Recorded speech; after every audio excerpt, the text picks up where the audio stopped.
Pension funds, approved pension funds. अगर आप किसी अप्रूव्ड पेंशन फंड को रेगुलर बेसिस पे कंट्रीब्यूशन दे रहे हैं तो आपकी उस कंट्रीब्यूशन पे भी टैक्स क्रेडिट अलाउ है। ठीक है, इसको पढ़ते हैं।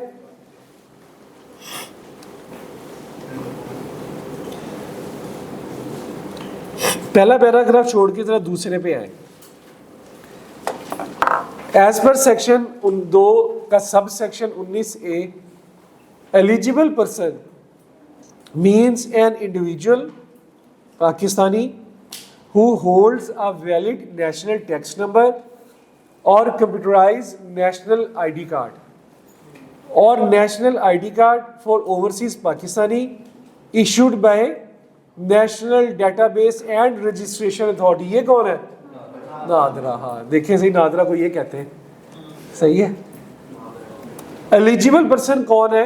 ऐसा पाकिस्तानी इंडिविजुअल जिसके पास एक एनटीएन नंबर है या फिर उसके बाद कंप्यूटराइज आईडी कार्ड है, और अगर वो पाकिस्तानी है, ओवरसीज पाकिस्तानी है, तो उसके पास आईडी कार्ड है इशूड बाय नादरा की तरफ से जो इशू हुआ है, तो ये होगा एलिजिबल पर्सन। अच्छा, ये जानना क्यों जरूरी है एलिजिबल पर्सन? अब ऊपर वाले में आए।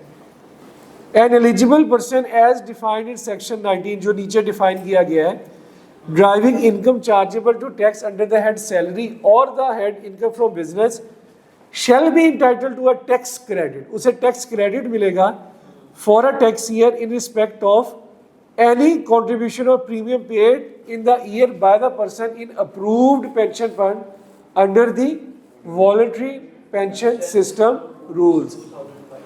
approved pension fund वो वाला पेंशन फंड जो अप्रूव हुआ है under the authority of voluntary pension rules.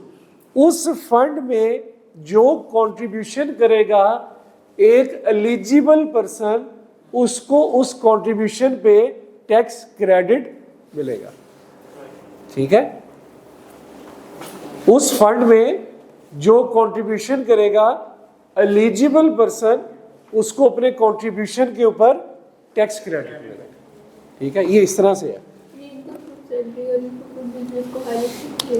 कि अगर इन दो में से वो इनकम फ्रॉम सैलरी और इनकम फ्रॉम बिजनेस कमा रहा है, इसको मजीद क्लैरिटी मिल जाएगी अभी आगे जाके। अच्छा, टैक्स क्रेडिट, अब वो सेकंड पैराग्राफ के एंड में देखें। Tax credit shall be allowed at the average rate of tax on the lower of total contribution और premium paid during the year, जितना कंट्रीब्यूशन दिया है, या 20% of the taxable income of the current tax year. Simple, जितना उसका contribution है साल का, या साल की जो टैक्सेबल इनकम है करंट है उसका 20% इनमें से लोअर, उसके ऊपर उसे टैक्स क्रेडिट मिल जाएगा।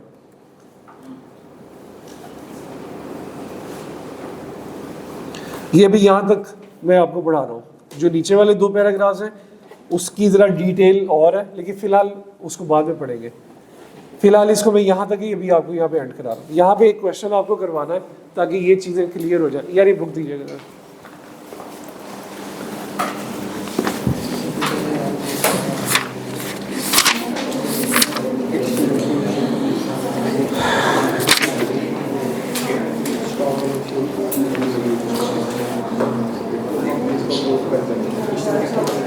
ये एग्जाम्पल नंबर 3।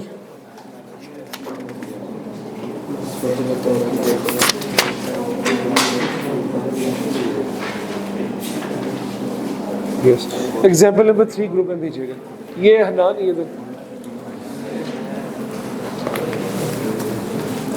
ये एग्जाम्पल नंबर 3 ना दोनों ग्रुप्स में भेज दें। ये पूरा यहाँ से लेके यहाँ तक।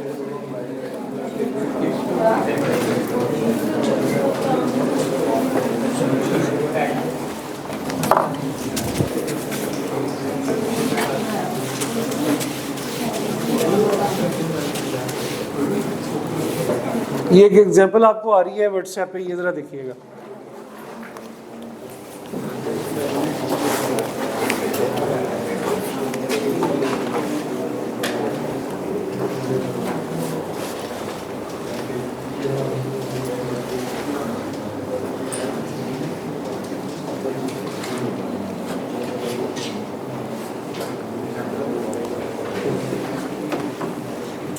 कर दी send?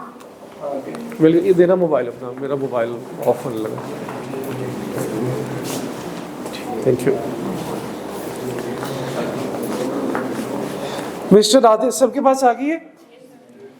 Mister Atif has disclose the following information for the tax year 2010। Income from business Pakistan में है 4 लाख की। Income from business Ethiopia, Ethiopia Pakistan Balochistan का हिस्सा है? खैबर, चले आपको पता है ना, ठीक है। 5 लाख, ठीक है। और income from capital gain Pakistan में 3.5 lakh. Income from capital gain China के अंदर 4.5 lakh. Foreign taxes paid business Ethiopia में 40,000 से, कैपिटल गेन 2.5 लाख से। Charitable donation made to approved non profit organisations 10,000 से। इस पे मिलेगा टैक्स क्रेडिट? टैक्स क्रेडिट मिलेगा? नॉन प्रॉफिट ऑर्गेनाइजेशन को टैक्स क्रेडिट मिलता है डोनेशन देने पे। Contribution to approved pension funds under voluntary pension system rules 20,000, इसमें मिलेगा? टैक्स लायबिलिटी निकालनी है जी इसकी। अभी तक जो पढ़ा है वो सारा कुछ आ गया है, अभी तक जो पढ़ा है उसमें सारा कुछ ही आ गया है। तो सबसे पहले income from business, income from business दोनों ले लेते हैं। Foreign source income, Pakistan source income, और income from capital gain, income from capital gain दोनों ले लेते हैं। फॉरेन सोर्स रेजिडेंट है ना, लिखा नहीं हुआ लेकिन ठीक है, रेजिडेंट ही होगा। पाकिस्तान सोर्स इनकम बस 2 ही इनकम्स है ना इसकी। पाकिस्तान में उसने 4 लाख कमाया है और इथोपिया में उसने 5 लाख कमाया है। और कैपिटल गेन पाकिस्तान में 3.5 लाख कमाया है और फॉरेन सोर्स कितना कमाया है? 4.5 लाख। बस यही इनकम्स आ गई, यही आ गई। बताएं जी टोटल इसकी क्या बनी? 5, 4, 9, 13.5, 17 हो गई,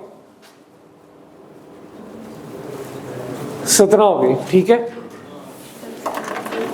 ये इसकी इनकम आ गई, यही इसकी टैक्सेबल बन गई, टैक्सेबल इनकम भी यही बन गई। टैक्स लायबिलिटी बताते हैं जरा मुझे, टैक्स लायबिलिटी 17 लाख की टैक्स लायबिलिटी बताइएगा। इनकम, हाँ सॉरी दोबारा 175,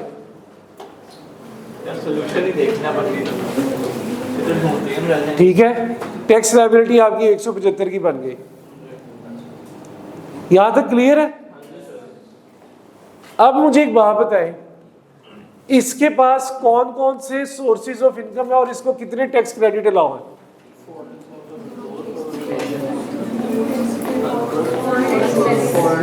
फॉरेन टैक्स क्रेडिट भी है, डोनेशन पे भी टैक्स क्रेडिट है और अप्रूव्ड पे भी है। एक से ज्यादा आ गए। अब सबसे पहले कौन सा? फॉरेन टैक्स क्रेडिट को। अच्छा जी, फॉरेन टैक्स क्रेडिट आ जाए। फॉरेन टैक्स क्रेडिट कैसे निकालो भाई, आप बताएं भाईजान, बताएं फॉरेन टैक्स क्रेडिट कैसे निकालना है, क्या फॉर्मूला है? हाँ बताएं जी। फॉरेन टैक्स क्रेडिट नहीं यार, नहीं पढ़ के आए? पढ़ के आना चाहिए था ना यार। बताएं फॉरेन टैक्स क्रेडिट कैसे निकलेगा? लोअर ऑफ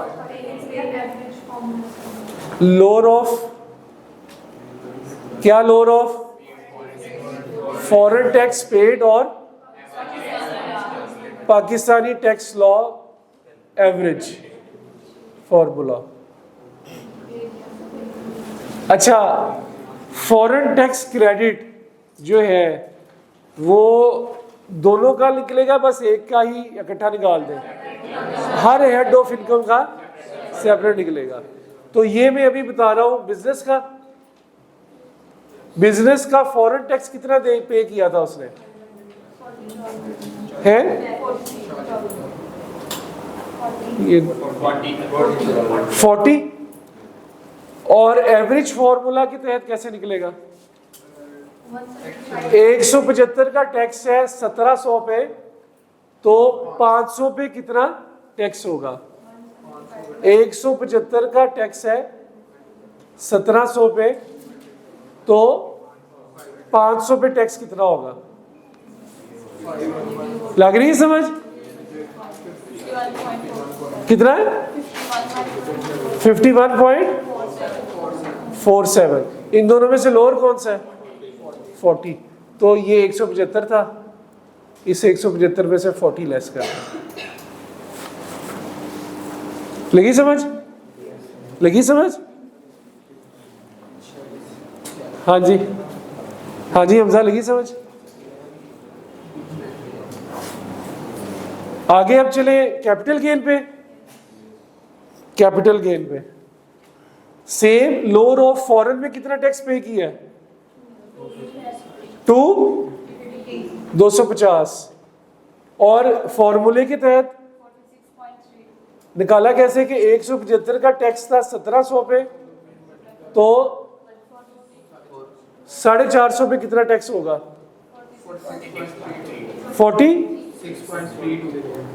46.32 और उसने पे वहां 250 किया है इन दोनों में से लोअर क्या हुई 46.32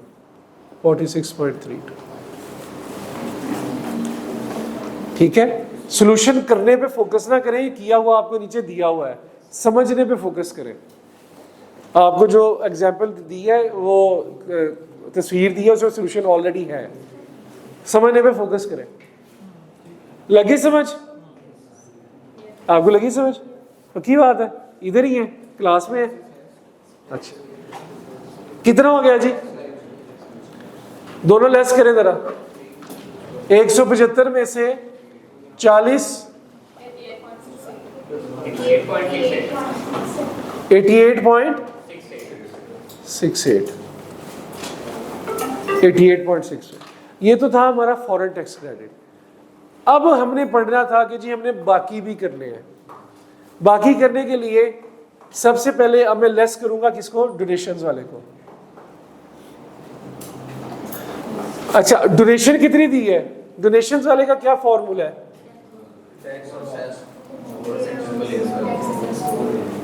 यहां पे अभी मेरा आप लोगों से एक सवाल आना है tax assessed over taxable income और लोअर ऑफ ऐसे ही है अब आप मुझे ये बताएं पहले कि लोअर ऑफ तो पता है मुझे कि नहीं पता अमाउंट कितनी पेड दी है डोनेशन के तौर पे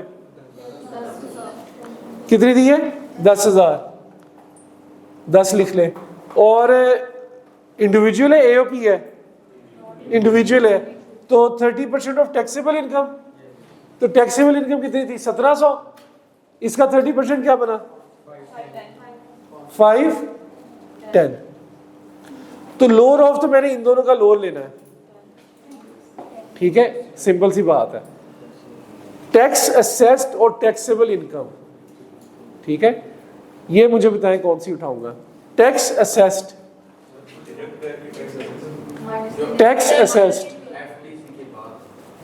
टैक्स असेस्ड हमारा यहाँ पे कितना था पहला 175 ठीक है 175 था ना और 1700 थी ये टैक्स क्रेडिट के बाद ये रह गई तो हमने ये याद रखना है कि जब भी हमने इस तरह से करना है तो जो फॉरेन टैक्स क्रेडिट के बाद बचेगी वो वाला टैक्स असेस्ड उठाना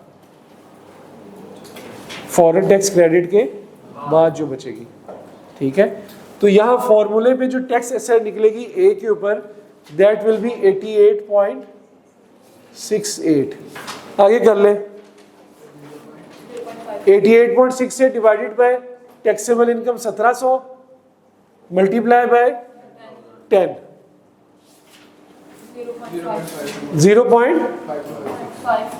0.52 10 0.52 टैक्स क्रेडिट निकला है डोनेशंस में डोनेशन का टैक्स क्रेडिट। अब आ जाए पेंशन के ऊपर, पेंशन टैक्स क्रेडिट। पेंशन का हमने क्या पढ़ा था? पेंशन का हमने क्या पढ़ा था? जितना कंट्रीब्यूशन दिया है वो, या 20% of the taxable income which ever is lower. कितना कंट्रीब्यूशन दिया था? 20,000 का, और टैक्सेबल इनकम कितनी है? 1700। इसका कितना? 20%। 1700 का 20% कितना आ गया? 340। तो लोअर क्या होगा? 20। तो इसके ऊपर टैक्स क्रेडिट मिल जाएगा।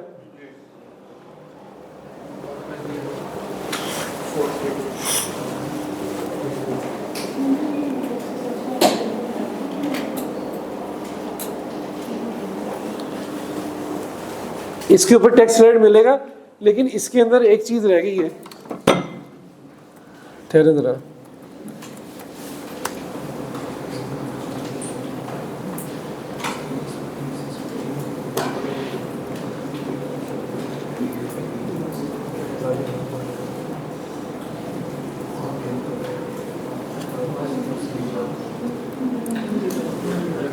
हाँ बेसिकली ये जो बात कर रहा है ना, ये वाली, ये यहाँ पे इसके अंदर सी की बात ही कर रहा है।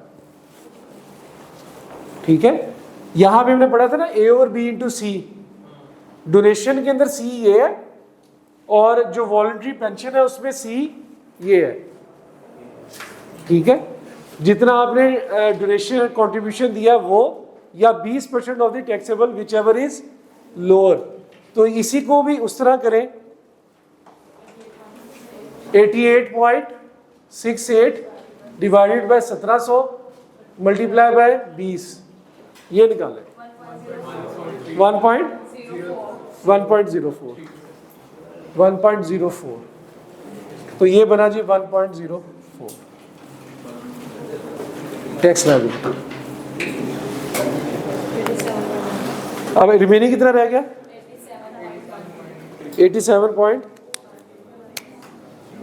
87.99। ये मेरा रिमेनिंग टैक्स रह गया। अच्छा, समझने वाली बात क्या है मैं आपको बता दूं, जो क्रिटिकल पॉइंट है जिसकी वजह से ये एग्जांपल करवाई। आपने ये बात नोट की है कि जब फॉरेन टैक्स क्रेडिट और अदर टैक्स क्रेडिट्स आ जाते हैं, तो पहली बात तो ये कि हमने फॉरेन टैक्स क्रेडिट को सबसे पहले डील करना है और अदर्स को बाद में डील करना है। और अदर्स के लिए जो टैक्स असेस्ड फॉर्मूले में डालना है ए, वो फॉरेन टैक्स माइनस करने के बाद जो बचती है वो वाली फिगर उठानी है। ठीक है, फॉरेन टैक्स क्रेडिट लेस करने के बाद वाली जो फिगर बनती है वो उठानी है। अदर्स सब के लिए देखें, डोनेशन के लिए भी मैंने 88.68 उठाई, और वॉलंटरी पेंशन के लिए भी मैंने 88.68 उठाई। इन दोनों में कोई मसला नहीं है, आप बेशक इसको ऊपर कर लें उसको नीचे कर लें। ठीक है, इन दोनों में तरतीब का मसला नहीं है, या इन दोनों में ये नहीं है कि जी डोनेशन की अमाउंट भी पहले निकालो टैक्स क्रेडिट की और फिर टैक्सेबल, ऐसा नहीं है। Just foreign tax credit less करने के बाद जो टैक्स आएगा उसको यूज करना है टैक्स असेस्ड को डोनेशंस और पेंशन के लिए। ये बात याद रखने, इट्स अ क्रिटिकल पॉइंट। ये ज़हन नशीन में रखने वाली ये वाली बात है। ठीक है, कि इसमें से इसको पहले डील करने का मकसद ही ये है कि इसके टैक्स क्रेडिट को पहले माइनस करें, फिर आपका टैक्स असेस्ड आएगा।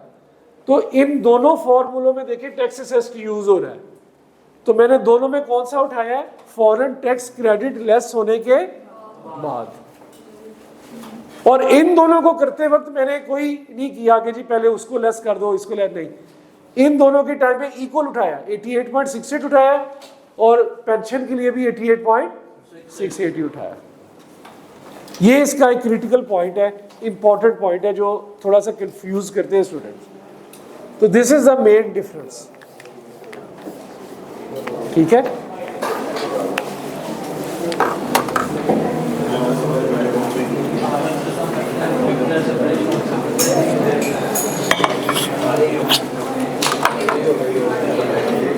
कल इंशाल्लाह होपफुली हमारा ये जो अप्रूव्ड पेंशन फंड है इसके जो एक आधा पैराग्राफ रह गया वो पढ़ के